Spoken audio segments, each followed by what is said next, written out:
Asalaamu calaykum waraxmatullaahi wabarakaatu kulanti wacan oo wanaagsan waxaa kusoo dhawaataan xiisadeeni labaad aynu ku qaadan doono HTML tags xiisadan ka horreysa waxaynu kusoo qaadanay HTML content iyo sidoo kale HTML waxay u taagan tahay afarta xarfad waxay u taagan yihiin aynu kasoo jawaabnay iyo sidoo kale waxaa loo isticmaalo guud ahaan HTML. Okay, waxaanu qaadan doonaa marka casharkeena labaad waxaynu ku qaadan doonaa haddii Allah awoodo inoo ogolaado HTML tags. casharkan wuxuu noqon doonaa weli hordhac casharka hore daba socda hordhac buu isaga noqon doonaa casharka labaad saddexaad waynu bilaabi doono baynu insha allah practicalka si toos ugu bilaabi doono insha allah haddii Allah awoodo inoo ogolaado. Okay, marka halkan wuxuu leeyahay waxay tahay HTML markup tags are usually called waxaa lagu yeelaa waxay tahay HTML tags ayaa lagu yeelaa marka HTML tags waxay ka kooban yihiin bytes bay ka kooban yihiin macnaha laba ka kooban yihiin tusaale ahaan sida p iyo p so p-dan oo ay ujeedadan bahalada loo isticmaalo less than iyo greater than ay ku xiran yihiin ama haddii ganahaas ay ku xiran yihiin gana maxaan dhihi karnaa so waxa weeyaan waa gana baan dhihi karnaa ama waxaan dhihi karnaa bracket less than iyo greater than ay ku xiran yihiin so wax yar baa u dhexeeya differentigooda waana laba xabo waaye halkan midaan haddaa fiirisiyo tan waxa u dhexeeya waxay tahay calaamadaas slash taaba u dhexeysa ama forward slash calaamada loo yaqaana u dhexeysa marka tagna waxa loo yaqaanaa waxay tahay kuwa noocan oo kale ayaa waxa loo yaqaanaa tags ayaa loo yaqaanaa marka wuxuu leeyahay HTML tags waxay ka kooban yihiin laba ka kooban yihiin sida p-dan iyo p-dan ay yihiin insha allah p-daasna waxay taagan tahay insha allah si qoto dheer ayaynu u baran doonaa insha allah haddii Allah wado inoo ogolaado. The first tag koobaad first tag waa kee waaye midkan waaye macnaha the first tag byte in byte is the start tag midkan waxaa loogu yeeraa start tag ayaa loogu yeeraa waa midkan koobaad waaye midka labaadna waxaa loogu yeeraa end tag baa loogu yeeraa haddaa fiirso marka kan waxa waa start tag waa meesha wax ka bilaabanayaan oo tag uu ka bilaabanayo midkan asaguna wuxuu yahay waxay tahay meesha tag uu ku dhamaanayo waaye marka waxay ku kala duwan yihiin waxa weeyaan waa calaamadan so calaamadaas midka wata wuxuu tusinayaa inuu yahay end tag inuu yahay midka sidaan u qoran asaguna inuu yahay haddii ilaahay kuu sumogal yahay inuu yahay wax loo yaqaano start tag inuu yahay end tag wuxuu ka wadaa kan waaye end tag waa kan waaye midka ka wada end tag halkan wuxuu leeyahay marka waxay kala duwan yihiin waxay tahay with forward slash before the tag name halkaa tag name baa ka wada sorry so wuxuuna leeyahay waxay tahay forward slash waxa kan midka end tag waxaa la siinaya forward slash baa la siinaya forward slash waa calaamadan ayaa waxaa loo yaqaana forward slash baa la siinaya forward slash waxaa la dhigayaa waxay tahay before the tag name hortiis ayaa la dhigayaa forward slash start tag waxaa lagu yeeraa open tag ayaa lagu yeeraa opening tag start tag sidoo kale start tagan midkan koobaad waxaa loogu yeeraa opening tag baa loogu yeeraa midkan asagana forward slash watan asagana waxaa loogu yeeraa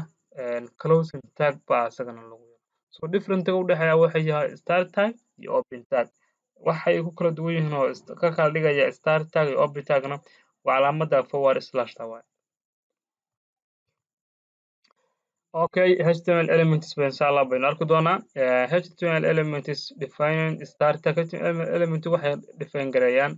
start tag and some content is end tag so tagi oo start tag aha iyo sidoo kale content-igi oo la dhex gelinayo iyo end tag iyo lagu soo xirayo bay define gareyn doonaa so waa arki doonaa insha Allah waxa laga wado start tag iyo content-iga lagu soo start tag waa soo aragnay end tag waa soo aragnay so content-igana asaguna sidoo noqonaya asagana waynu arki doonaa waxaan ku arki doonaa slide baan insha Allah ku arki doonaa HTML element is everything from the start tag and end tag halkan wuxuu leeyahay HTML elements waa wax kasta oo macnaha yeelanaya marka start tag iyo end tag yeelanaya waaye waa kana tusaale ahaan halkan haddaa fiirisaan halkan waxaa ku qoran ba waxay tahay tag name baa ku qoran so tag name-ka muxuu yahay wax kasta horta ahaan labadaas less than iyo greater than dhexdooda ku jira waxaa la oranayaa tag baa la oranayaa waana start tag ama open tag waaye halkan haddaa fiirisaan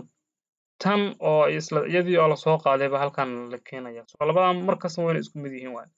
marka haddaa halkaa fiiriso waxay noqonaysaa waxay tahay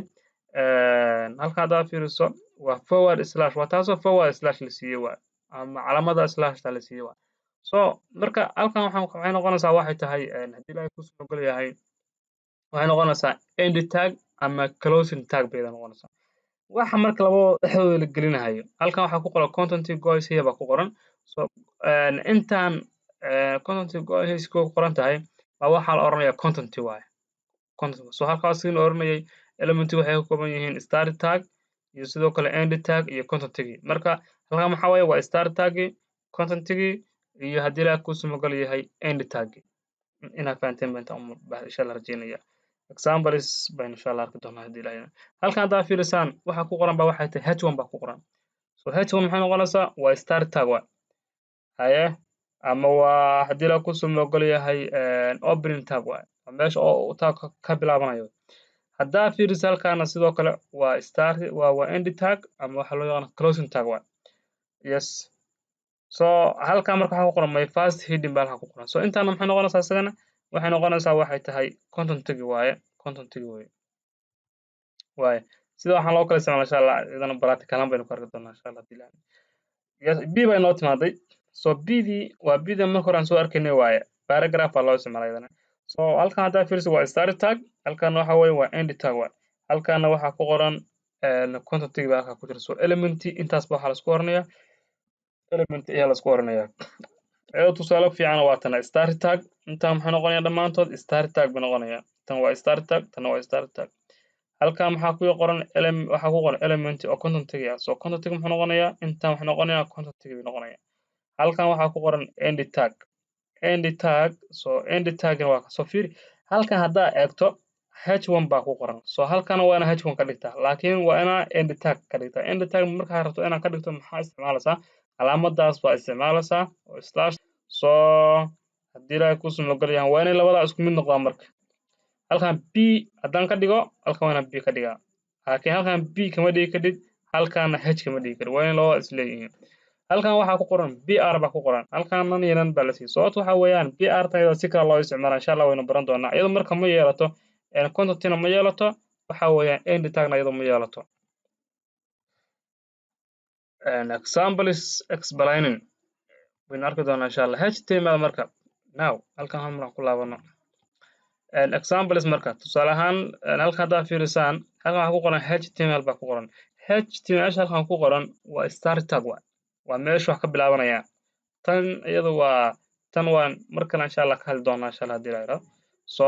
html waxa html tag waaye waa start tag mana start tag waaye tan waaye start tag waa in la helaa meesheedu laftigeeda ka xiran tahay waa in la helaa so xagee ka xiran tahay xaggaan bay ka xiran tahay taas html ka khas ka xiran tahay halkan waxaa ku qoran body baa kugu qoran so bodydan waa start tag ama opening tag wuxuu ka xiran yahay halkaas isaguna ka xiran yahay opening tag ama waxa la waa closing tag ama end tag waaye halkan haddaa fiiro kuwan iyagana waa soo aragnay halkan haddaa fiiriso halkan h1 baa kugu qoran so h1 maxaa waaye h1 so h1 tan waa start tag halkaana maxay tahay waa end tag ama waxa waa opening tag ama waa closing tag like this tan sidoo kale ayaan sidaa isla lamid waaye HTML marka explain this so HTML element is the root of the element waa root HTML element is the root element waaye waa meesha macnaha xididka u ah elementiga sidoo kale waxay define garaysaa dhammaan HTML document ay define garaysaa it has start tag HTML waxay leedahay start tag waa soo aragnay start tag bay leedahay iyo sidoo kale waxay leedahay waxa loo yaqaan end tag bay leedahay then inside HTML waxa la geliyaa waxay tahay element baa la geliyaa sida body oo kale baa la geliyaa body element body baa la geliyaa so halka haddaa fiirisid halka haddaa ku laabano halkan waxa ku qoran waxa waaye HTML ku qoran xagana HTML baa ku qoran so maxaa u dhaxeeya gudaheeda maxaa ku jira body iyo body baa dhaxeeya gudaheeda ku jira waaye waaba halkan bay tusaale laga siiyay like this waa kan intaan ka soo hadlaynay waaye waxa meesha ku qoran waaye body baan isagana arki doonaa the body elements wuxuu define garayaa isagana documents body buu isagana waxa weeyaan buu define garayaa waaye it has start tag body wuxuu leeyahay start tag buu leeyahay meel uu ka bilaabanayo and end tag iyo meel uu ku dhamaanayo leeyahay inside this body elements waxaa ku jira cunaha asagana waxaa ku dhex jira laba element baa ku jira kuwaasoo ah haddii la kusoo maqlay h1 iyo b oo paragraph labadaas ku jira so halkan haddaan ku laabano waa kuwana body maxaa dhexdiisa ku jira h1 iyo b baa ku jira idan sidaas waa okay h1 element is defined as hidden h1 ta marka iyadu waxay u taagan tahay waxay tahay iyadu waxay u taagan tahay hidden sida h1 waxaa loo isticmaalaa hidden markii la joogo html oo la isticmaalayo waa h1 ilaa h6 bay socotaa h1 baa ugu weyn waxaa loo isticmaalaa ciwaan ahaan hidden baa loo isticmaalaa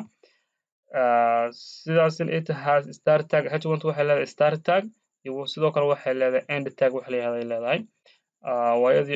waa soo arnaydan end tagan iyo sida u shaqeeyaa bdan iyaduna waxay leedahay hadii la waxay iyadu define garaysaa waxay tahay paragraph iyadu bay define garaysaa waxay leedahay marka bdan waxay leedahay start tag iyo sidaas lamida waxay leedahay end tag ayay leedahay